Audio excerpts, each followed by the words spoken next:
네. 자, 그러면 이번 시간은 우리 박병창 이사님 모시는 시간인데요. 과연 이사님은 전 뷔페도 안 좋아하실 것 같아요. 별로. 뷔페 식당 별로 안 좋아한다에 500원 걸겠습니다. 네. 자, 우리 박 이사님 어서 오십시오. 어서 오세요. 네, 반갑습니다. 뷔페 식당 별로 안 좋아하시죠? 아주 좋아합니다. 한식 뷔페 자주 가세요? 그냥 스탠다드 뷔페 좋아합니다. 스탠다드 뷔페는 뭐지? 호텔 뷔페를 혹시 얘기하시는 건가요? 아, 그래요? 아, 그래요? 뷔페가 근데 그렇게 많이 드시는 스타일 아니지 않아요? 저는 조금씩 아, 거의 다 조금씩 먹습니다. 이렇게 이것저것 맛보시는 거 좋아하는구나. 아, 그래요. 좋아하는 아유. 걸 얘기하니까 아침에 기분 좋네요. 진짜 오랜만에 나왔거든요. 그러니까요. 좋아하시는 거. 네, 맞아요. 그렇게 이제 혼자 가서 먹을 때도 있는데요. 사람들이 다 쳐다봐요. 진짜 좋아하시는구나. 저도 가끔 혼자 가거든요. 네. 그래서 약간 막 진짜 일주일 동안 막 빡세게 일했어. 네. 가끔 뭐 금요일이나 토요일에 한번 네. 약간 비싼 뷔페 가서 맞습니다. 혼자 좀 약간 플렉스하고 아, 네, 그럴 때 있어요. 근데 이사님 가끔 그러시는구나. 네. 어디 혹시 좀 추천해 주실 만한 데 있으면 하나 알려주시면. 유명 뷔페들 많지 않습니까? 그런 데로. 뷔페 광고가 되는 것 같은데 네. 뭐 좀 저렴해도 좋은 뷔페들 많이 어. 좋아하다 보니까 많이 알고 있습니다. 그렇군요. 네. 아니 그 여의도에도 예. 그 무슨 호텔이지? 그 콘레드? 아니 작은 호텔 하나 작은 있어요. 호텔. 저 국회 앞에 글래드. 글래드 말고 예. 더 작은 옛날 호텔 하나 있어요. 거기 가면 뷔페도 작아. 한 우리 방만 해. 여기 스튜디오만 한데 거기는 딱 있을 것만 맛있게 해주는데 값도 뭐 안 비싸고 그래서 예. 가끔 한 번씩 갑니다. 거기도 괜찮습니다. 네, 너무 많이 올랐어요. 진짜 많이 올랐어요. 진짜 좋은 뷔페들은 거의 뭐 한 20만 원 가까이. 그죠? 20만 원씩 하죠. 뷔페 20만 원씩 해. 그래요? 여튼 저희 이제 시장 이야기로 바로 들어가 보도록 하겠습니다. 이사님 또 좋아하시는 뷔페 제가 한번 모셔보도록 하겠습니다. 고맙습니다. 네. 자, 그러면 미국 시장부터 살짝 한번 살펴볼까요? 다우 0.8%, 나스닥은 0.1% 하락했는데요. 제가 이 뉴스를 3일째 가져오고 있는데 3일 내내 여전히 이게 부담스럽다라고 얘기하네요. 은행 신용카드 이자율 10% 상한에 대해서 트럼프 대통령이 권고한 부분들, 이 부분들 때문에 금융주들이 계속 안 좋습니다. JP모건이 실적 발표를 했는데 호시적 발표를 했습니다. 뭐 물론 세부적으로 좀 시장에서 마땅치 않은 부분도 있었지만 전반적으로 실적 발표 상당히 좋았는데 4.19% 하락했어요. 금융주 치고는 좀 비교적 큰 폭으로 하락을 한 겁니다.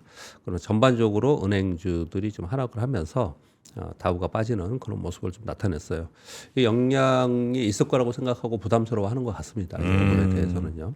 트럼프 대통령이 왜 이런 것을 하는 것은 설명을 좀 드렸고요.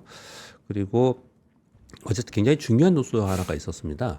트럼프 대통령이 빅테크 기업들의 전기요금을 부담하게 할 것이다. 라는 SNS의 내용이 있었고요. 아마도 빅테크 기업 중에서 마이크로소프트가 이런 얘기들이 조만간 할 거다 그랬는데 네. 마이크로소프트가 바로 발표를 했습니다. 데이터 센터로 인한 전기요금을 소비자에게 전가하지 않겠다. 네. 우리가 책임지겠다. 뭐 이런 얘기들인 거예요. 이게 왜 중요할까요? 그러면 가뜩이나 데이터 센터나 이쪽에 재정 리스크, 뭐 재무 리스크 이런 부분들을 지금 얘기를 하고 있는데 데이터 센터들의 기업들의 이제 비용 부담이 있는 부분이에요. 그래서 네. 어제 미국 시장에서 소위 이제 구글 진영이나 현금 흐름이 좋은 그런 기업들은 별 영향이 없었거나 조금씩 상승을 했는데요. 그렇지 않고 그동안의 재무 리스크에 대해서 얘기했던 그런 쪽에서는 하락을 했어요. 네. 그러니까 비용 부담에 대해서 얘기를 하는 거고요.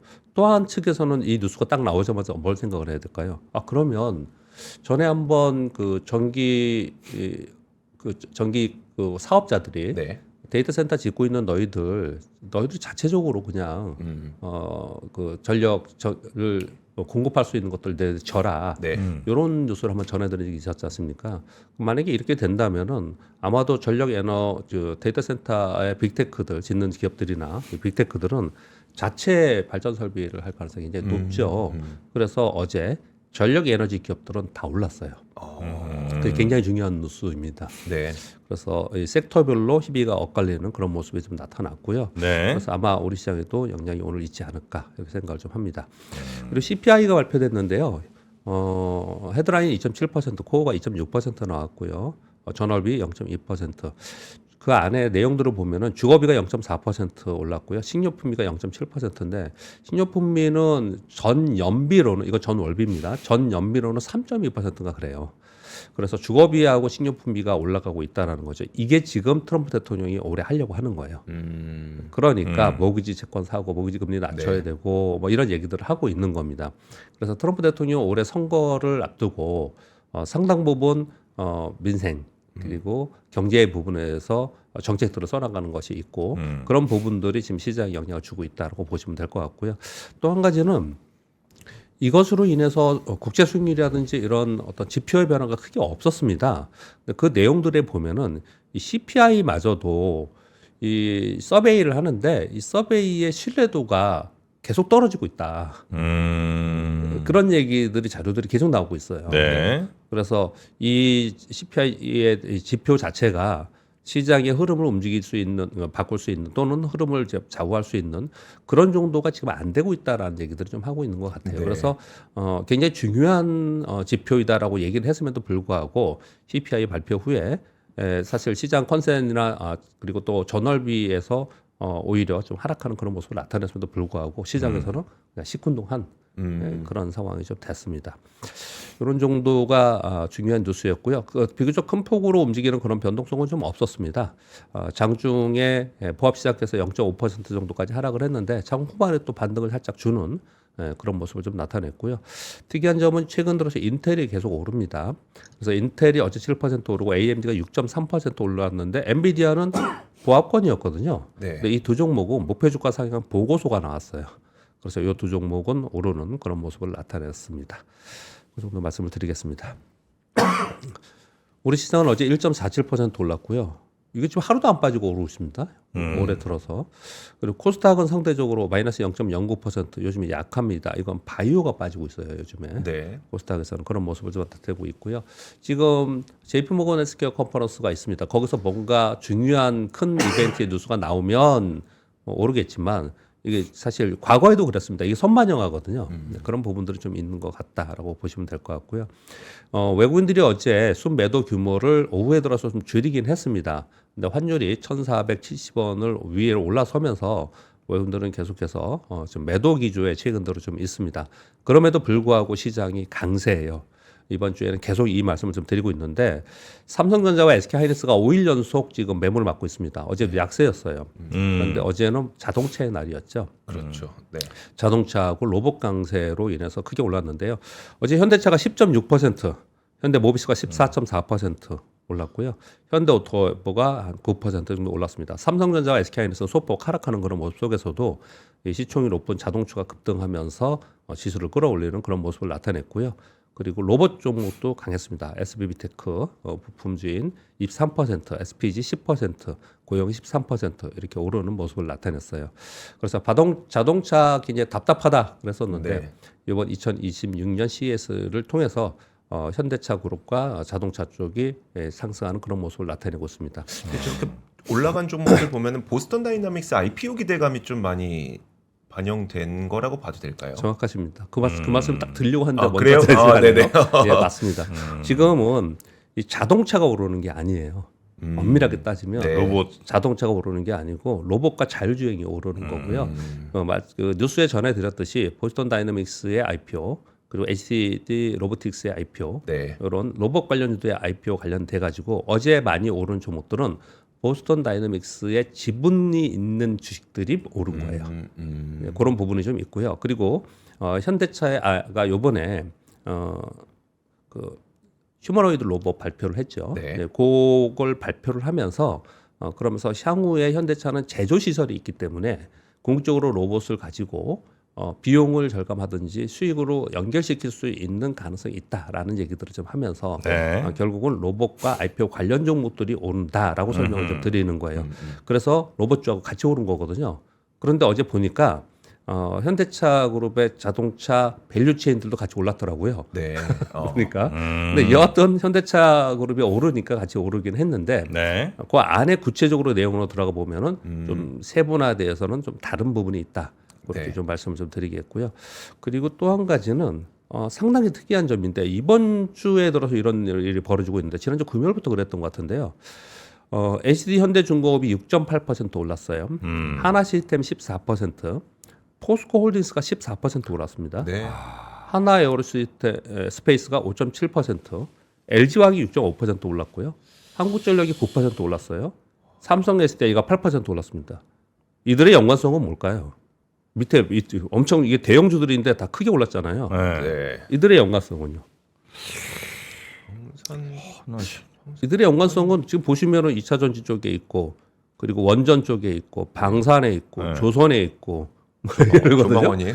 이러거든요. 어. 그러니까 조방원이긴 해요. 네. 조방원이긴 한데 그런들보다도 지금 삼성전자, SK하이닉스를 세워놓고 이게 대부분 누가 사냐면 기관들의 프로그램 매수로 지금 사고 있거든요. 네. 그래서 지금 보니까 삼성전자, SK하이닉스 위주로 시장이 올랐잖아요. 그 바로 밑에 있는 중대형주들 또는 대형주 중에서 소외되었던 쪽 있잖아요. 네. 이쪽에 매수가 쭉 들어가면서 전체적으로 오르는 그런 모습을 좀 나타내고 있어요. 그래서 매수세가 좀 삼성전자, SK하이닉스에서 다른 쪽으로 이건 상대적으로 이것도 좀 올라갈 수 현대차도 그런 거잖아요, 사실. 네. 얘네들이 또 여기서는 좀 저평가 이런 부분이 좀 있는 것 같아요. 그래서 우리가 그동안에 봤던 반도체 또는 뭐 일부에 있는 조방원에 있는 종목들 이외에 소위 시장의 대표 종목이라 하는 종목들. 그러니까 이들의 특징은 시장의 대표 종목이에요. 네. 시장의 대표 종목에 매수세가 들어와서 올라가는 모습이 나타나서 그래서 지수가 더 올라가고 있는 거고 분위기는 상당히 좋은 그런 모습을 나타내고 있다라는 거예요. 지금 어제 포스코홀딩스 개별 이슈들은 조금한 것들이 있지만 LG화학이나 포스코홀딩스나 포스코홀딩스 14%라고 올라요? 막 이러는. 네. 그러니까. 장대 한복을 그리면서 거래량 증가하면서 막 올랐거든요. 그래서 분위기가 조금 대형주 중에서 대표 종목도로 확산되는 그런 느낌이 있다라는 거예요. 이걸 그대로 미국에도 지금 그런 현상이 이제 벌어지고 있는데 미국에서 지금 어떤 얘기를 하고 있냐면 이런 얘기를 합니다. 일단 아까 말씀을 드린 대로 트럼프 대통령은 연초부터 11월 선거를 염두한 정책 강화를 하고 있는데 지정 리스크가 커지는 것도 그 중에 하나라고 지금들 보고 있는 것 같고요. 그리고 국내 경제에 신경을 많이 쓰고 있는 거고 그래서 트럼프 대통령의 정책은 거기에 맞춰져 있어서 그 관련 종목들이 오릅니다. 네. 소비주도 좀 오르고 그러거든요. 그래서 이제 이런 얘기를 해요. 월가 자료들 여러분 보시면요.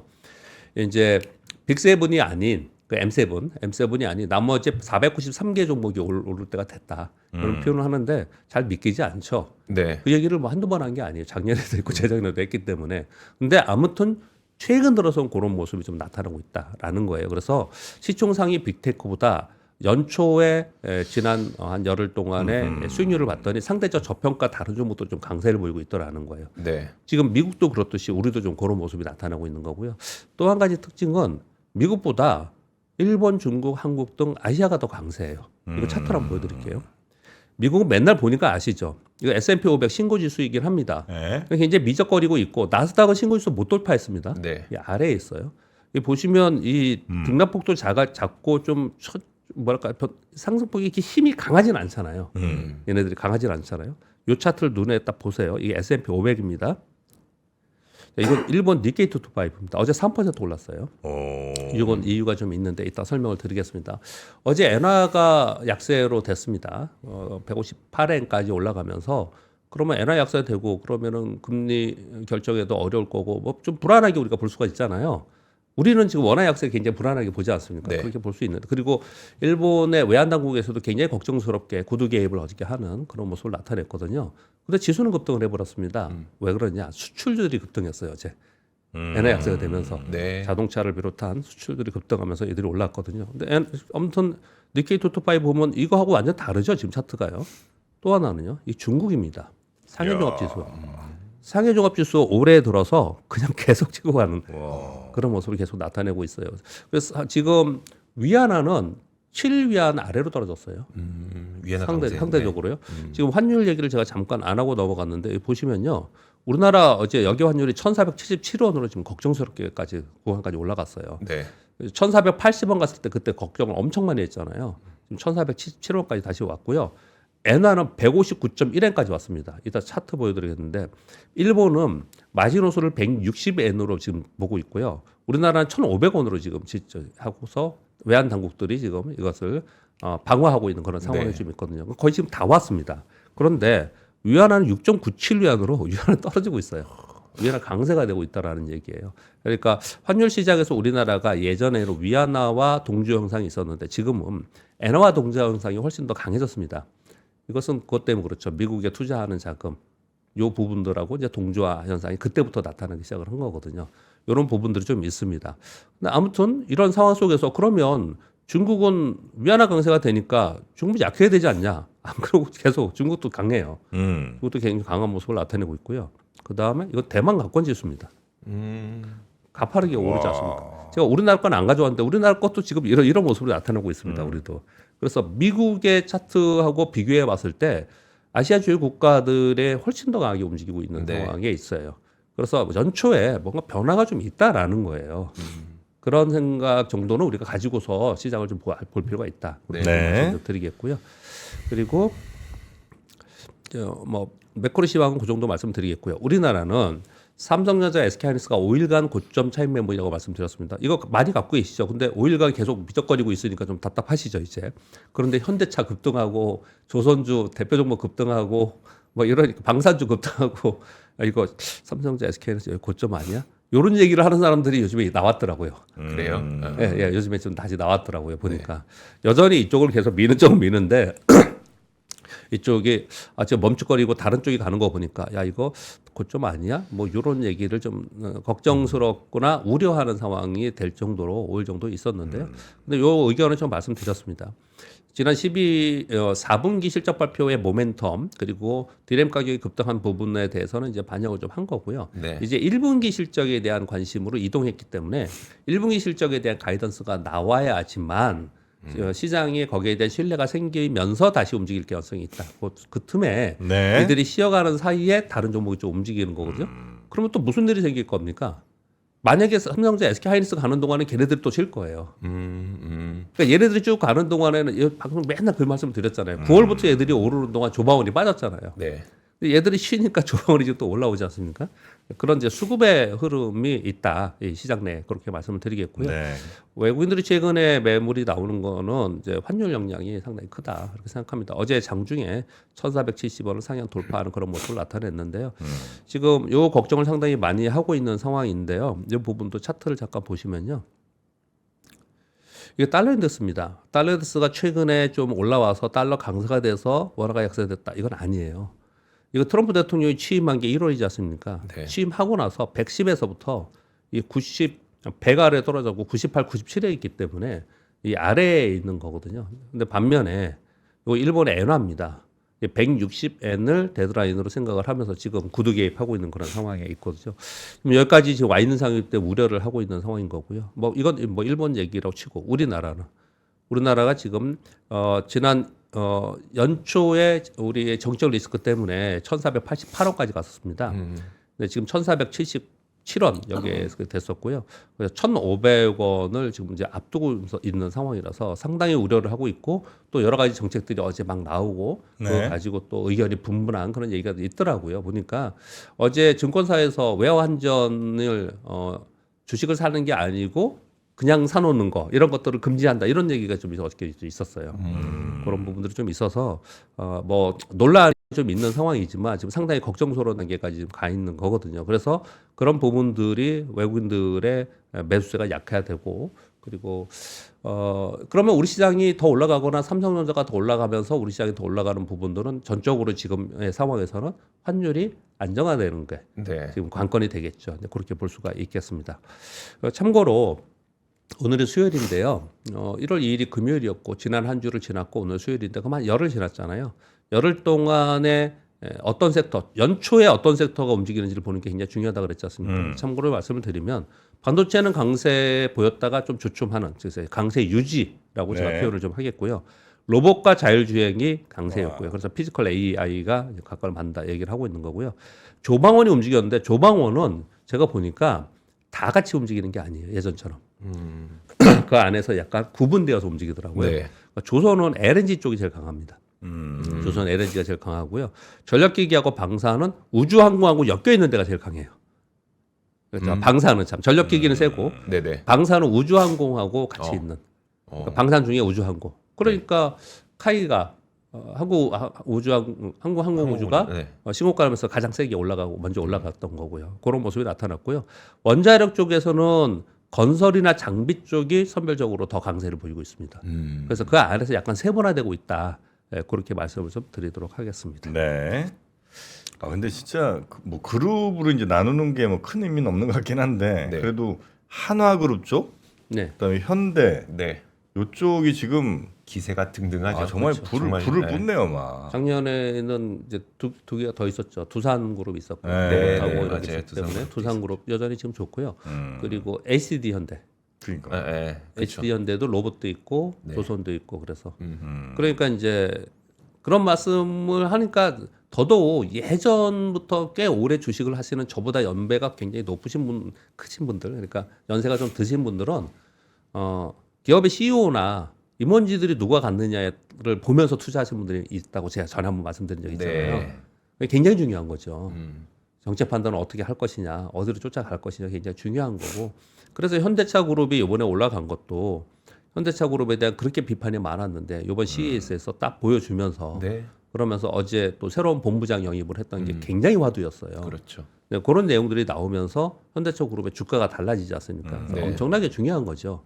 그렇게 따져보면은 다른 그룹들 있지 않습니까? 지금도 아직까지 좀 헤매고 있는 그룹들, 그런 그룹들의 소위 그 관리자분들, 임원진들 이런 분들은 고민 좀 하셔야겠죠. 네. 그거 갖고 있는 투자자들 얼마나 답답하겠습니까? 그렇죠. 그런 생각을 좀 들고요.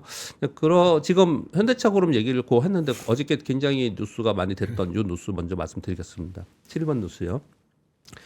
엔비디아의 자율주행 소프트웨어 연구 상용화 총괄 본부장이라는 박민후라는 분이 현대차의 차기 첨단차 플랫폼 본부장으로 내정됐다는 뉴스가 어제 화두가 네네. 됐고 이게 어제 주가 올라가는데 굉장히 도움이 됐습니다. 모멘텀이 됐습니다. 테슬라의 오토파일럿 핵심 엔지니어 출신으로 카메라와 센서 데이터를 기반으로 차량 주변 환경을 인식하고 이를 주행 판단과 제어를 연결하는 자율주행 핵심 기술 전문가로 인식되어 있다. 이렇게까지 어떻게 나왔어요? 이게 굉장히 화두였어요. 네. 그러면서 이분이 오시면서 예전에 테슬라에 있다가 엔비디아 갔다가 이렇게 온 거예요.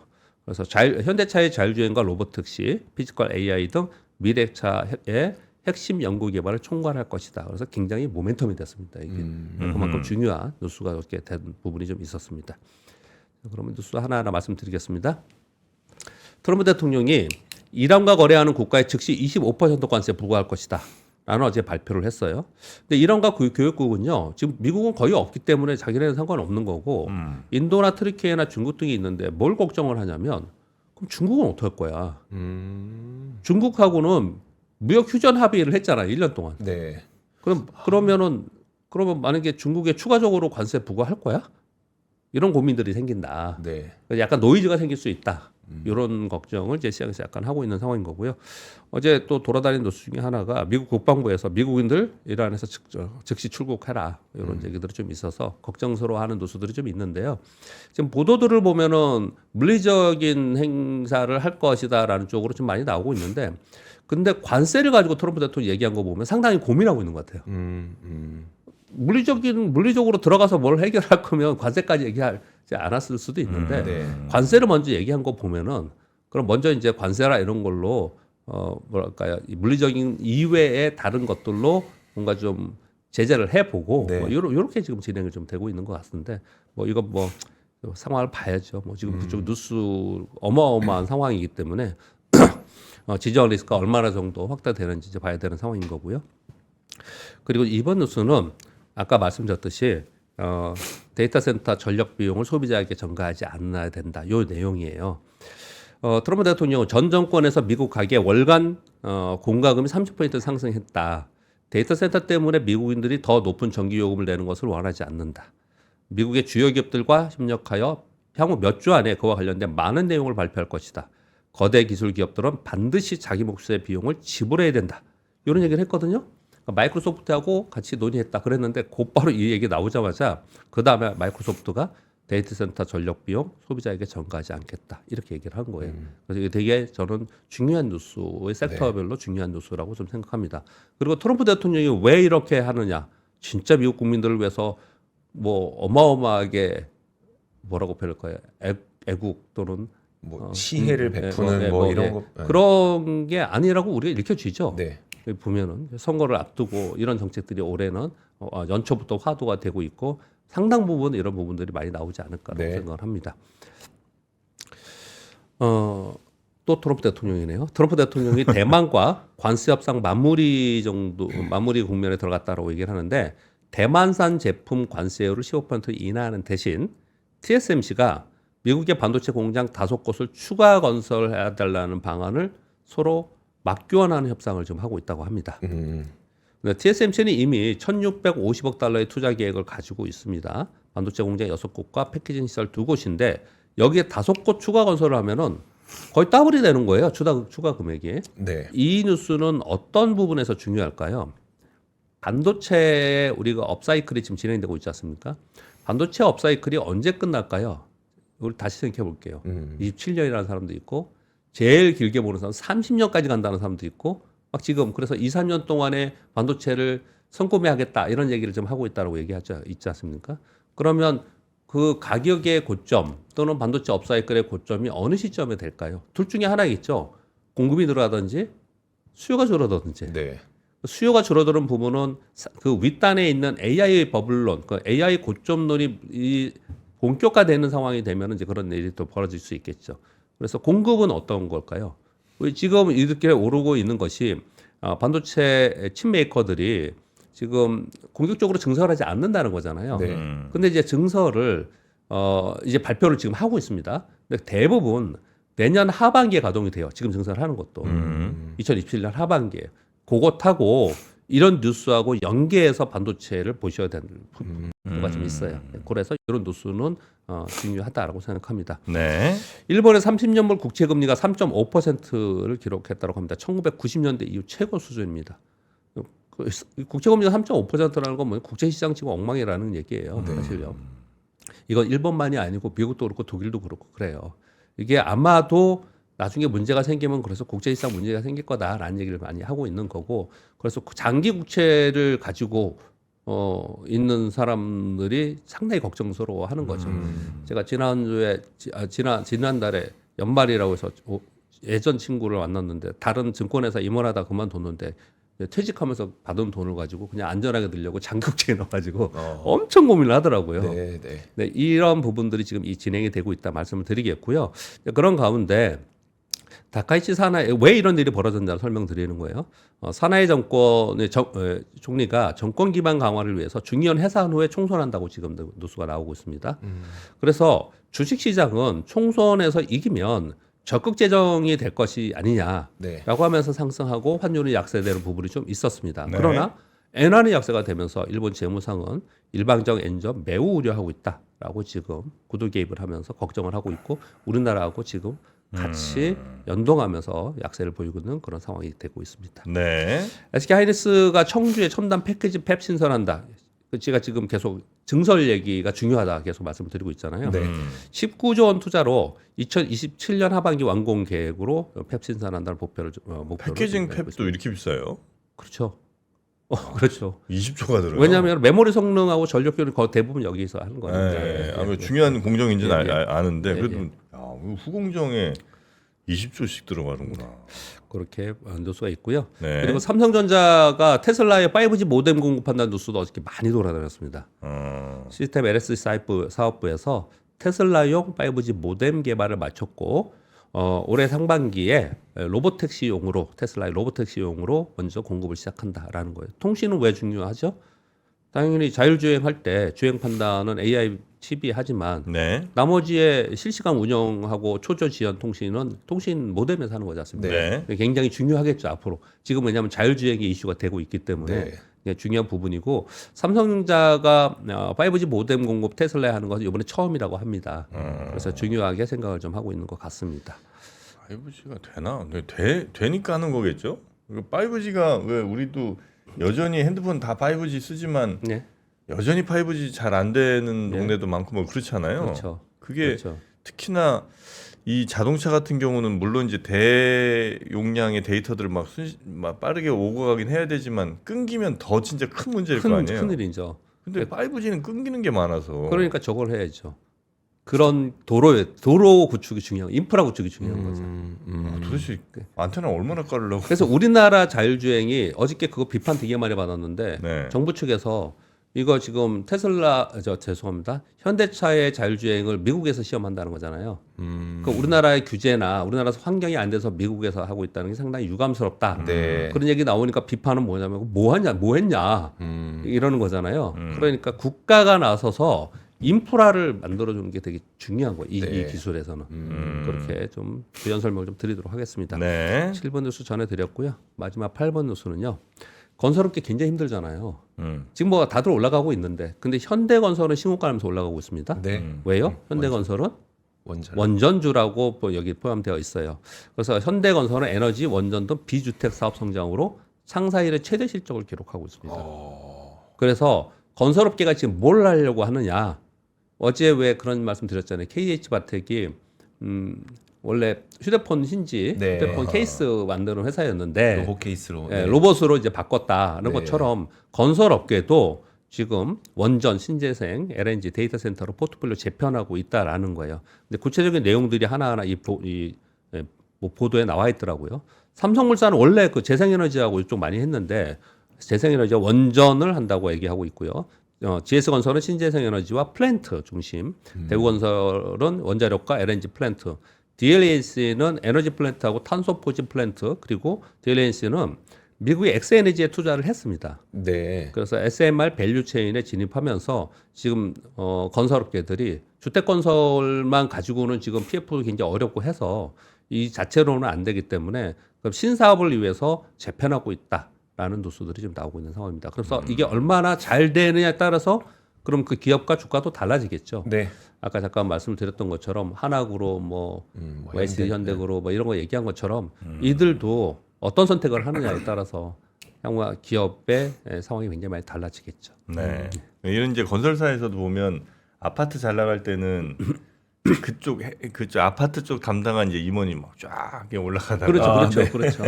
예. 요즘 같으면 이제 원전 뭐 이런 거 하는 분들이 이제 플랜트 쪽. 쫙 또 어깨 힘들어가고 분위기가 이렇게 또 가는 것 같아요. 요즘 이제 아파트 신규 착공이 거의 많이 없으니까 그런 것 같긴 하더라고요. 자, 오늘 우리 박병창 이사님과 함께 시장 이야기 함께 나눠봤고요. 조만간 뷔페 한번 모시겠습니다. 네, 우리 박병창 이사님 대단히 감사하고요. 내일 뵙겠습니다. 감사합니다. 고맙습니다.